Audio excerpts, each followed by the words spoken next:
Tere kallid televaatajad, alustame mänguga ja kõlab esimene küsimus. Millest on ehitatud planeet Maa? Väike mõtlemisaeg. Ja õige vastus on kivist.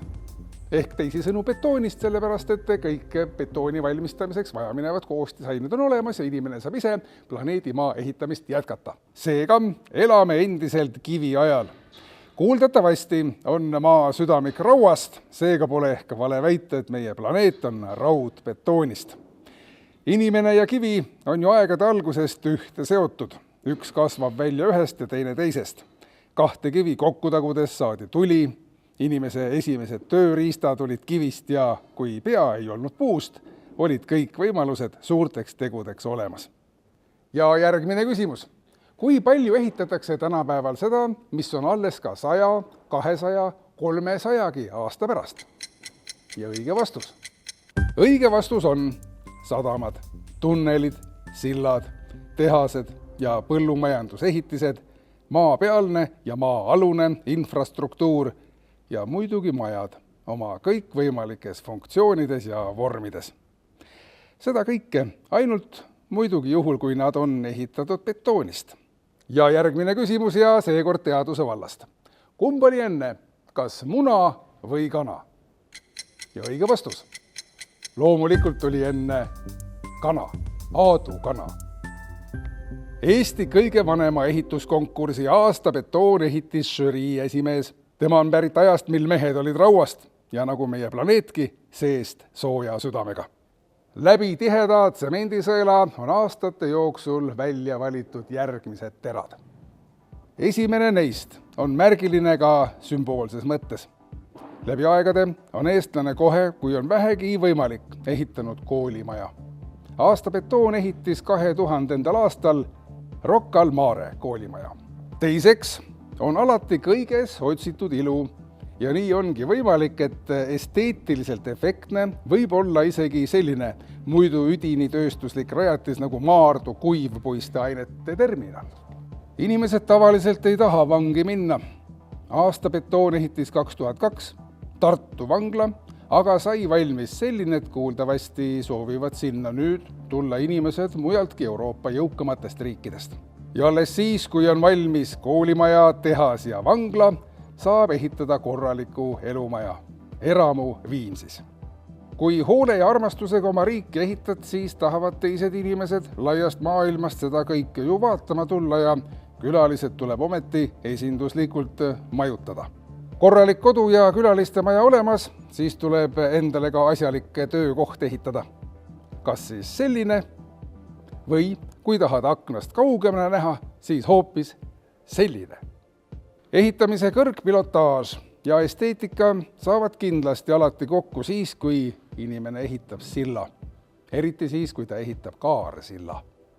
Me võime pikalt käia kaugeid radu, kuid koju saabudes on soe tunne, kui astud lennujaama, milles arhailine ja tänane on täiuslikult kokku saanud.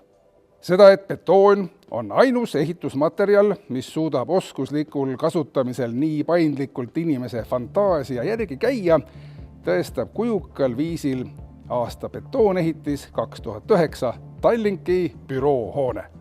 Kes aga edvistada üldse ei taha, see saab betoonist ehitada ausa elumaja, mis päriselt ka kestab üle mitmete põlvede. Kui meistrid asja käsile võtavad, siis on betoonist võimalik valmistada isegi muusikariistu. Innovatsioon, insenerimõtte triumf ja ehituslik vägitegu nii ajas kui ruumis saavad kokku ühes objektis. Aasta betoonehitises 2012 Tallinna lennusadama vesilennukite angaaris. Meie pealinna liiklus on sageli sõlmes.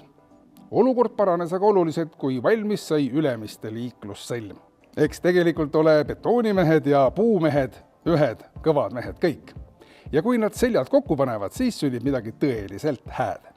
Vahetevahel õnnestub valmis saada selline sild, mida mööda liiguvad inimesed siis ka, kui neil selleks vajadust ei ole. Lihtsalt kutsub sõitma, nii mõnus on ja milline vaade. Paar korda edasi-tagasi ja pea on jälle klaar. Kas ühel hetkel mahuvad tõesti kõik eestlased muuseumisse ära? Rahvaga kes on sellise muuseumi ehitanud, seda küll kunagi ei juhtu. Räägitagu mis tahes. Aasta betoonehitis 2016. Eesti Rahva Muuseum. Sussid kaasa. Vaatame nüüd seda maja. Hoolikalt. Aadu Kana sõnul on sellel majal hulganisti betoonist saladusi, mida märkavad vaid kogenud silmapaarid. Tõstame nüüd käe, kes märkab ühte saladust. Aitäh! Siin aga teie ees ehituskunstnike kingitus teistele kunstnikele. Aasta betoonehitis 2018 Eesti Kunstiakadeemia.